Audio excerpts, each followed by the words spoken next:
The Selfish Path to Romance. Download Chapter 1 for free at drkenner.com and at amazon.com. What am I going to do? I think about sex all the time. Sex. Help. 4 times 5 is 30. 5 times 6 is 32. Naked girls. Naked women. Oh, stop me. God, Xander, is that all you think about? You know, as a therapist, I see the pain that so many couples go through because they feel like they're failures at sex. I mean, they may joke about it and pretend that things are going well in their life sexually and that if only there were a bed right there, they would jump into it. But privately, the husband and the wife or the partners just feel like it's fallen apart for them. How do you set realistic expectations for what a healthy sexual life is like? With me to discuss this is Dr. Barry McCarthy, who is a certified marital and sex therapist, and with his wife, Emily, he's co-authored 8 books on relationships and sexuality, including Rekindling Desire. Dr. McCarthy, welcome to the show. I'm very glad to be here and looking forward to talking with you. Yeah, it's so great to have you on again. Think of a couple, a typical couple, let's say Annie and Frank. They feel like they're failures, and they can joke about sex, but in their private lives, they feel like they only have good sex on occasion and they don't mutually orgasm. And sometimes their encounters are total duds. Mm-hmm. And they decide to go to a sex therapist such as yourself to figure out how they can reach orgasm together like they see in the movies so they can have a dynamite sex life, the one they've always dreamed about. What advice would you give them? Well, the first thing I would say to them is that you should enjoy the movies as fiction. It has nothing to do with you or any other real-life couples.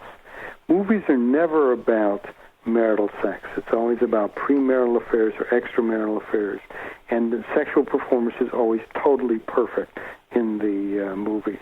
The reality is if you all have movie-quality sex once a month, you're doing much, much better than most people. The reality of most couple sexual relationship is that they don't simultaneously orgasm. And when they do, they find it often more of a disappointment than a big turn-on. That in about 50% of most couple sexual interactions, that it really is enjoyable in terms of desire, arousal, and orgasm for both of them. Remember, that's only 50%.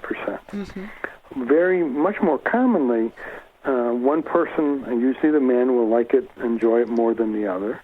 And some of the time, it'll be a kind of a okay but not great experience. But the most important thing for couples to hear and understand is that among normal, healthy married couples, 5 to 15% of their sexual encounters are dissatisfying or dysfunctional. And they shouldn't put themselves down or feel like failures at all, that's a normal expectation. So it shouldn't ruin the day for them, and they shouldn't walk around thinking that, oh my gosh, I'm not woman enough for Frank, I don't have these wild and crazy orgasms, or Frank might be thinking this was such a bad experience because I lost my erection, and, Annie is probably going to look at that hunk of a guy that she works with a little more longingly, and they make it into almost a self-esteem issue. Can you tell me a little bit more about that? It absolutely does. That? And that rather than seeing sexuality as something which is a positive part of your life, which bonds you as a couple, which energizes your relationship, sex becomes this big pass-fail test, and you're always feeling you're not good enough. My favorite of all the unrealistic myths in our culture is... Hey, I got to interrupt this because we've got to pay some bills. 30 seconds, that's it. A very quick ad, and then Ellen will be back. Romance. Ugh, I wish guys knew more about what we want from a relationship. Boy, I wish I knew more about what I want. Where's that ad I saw? Here it is. The Selfish Path to Romance. A serious romance guidebook. Download Chapter 1 for free at selfishromance.com and buy it at amazon.com. The Selfish Path to Romance. That is interesting. My favorite of all the unrealistic myths in our culture is that 3 out of 4 men feel that their penis is smaller than average. Doesn't make any sense. It can't be possible. That's funny. But they do. Or women who say, I've got to be like in the magazine, or I've got to be like males. I've got to have an orgasm every time we have sex, and if we don't, there's something wrong with me. Right. Or I've got to be multi-orgasmic. I have to have G-spot orgasms, or I have to have 2-hour orgasms. Right. All of those things emphasize sexual performance, and the truth about sex is that sex is essentially sharing pleasure. It's not about performing. So if they're making love with one another and they're thinking, how am I doing now? I wonder what this looks like, and is my hair pretty enough, or does she like my cologne? Am I too hairy? Do I smell under the armpits? Then what does that do to the pleasure? Well, what it does is it really distracts. Sex is not a spectator sport. Sexuality is about sharing comfort, sharing pleasure, sharing arousal, sharing orgasm. And it isn't like the Olympics where at the end you then get a score. Right. In fact, that's one of the major sexual turnoffs, is where the man turns to the woman and says, how good was it for you? Did you have an orgasm? Or the woman says, am I as good as that woman in the movie or in the TV program? Isn't that fascinating? It's a shame. It really takes away from rather the pleasure. Than so it focuses it on performance rather than pleasure. If you're looking to grade your sexual escapade with one another. And I think also one of the things that I tell couples is to develop your own unique couple sexual style. What people used to believe is that a sexual style had to be the most intimate, the most erotic possible. And that, in fact, again, people wind up feeling inadequate and intimidated. What the name of the game with couples is to find a comfortable, mutually comfortable level of intimacy that allows you to feel connected and attached with each other, but also allows you to still look at your spouse in an erotic way.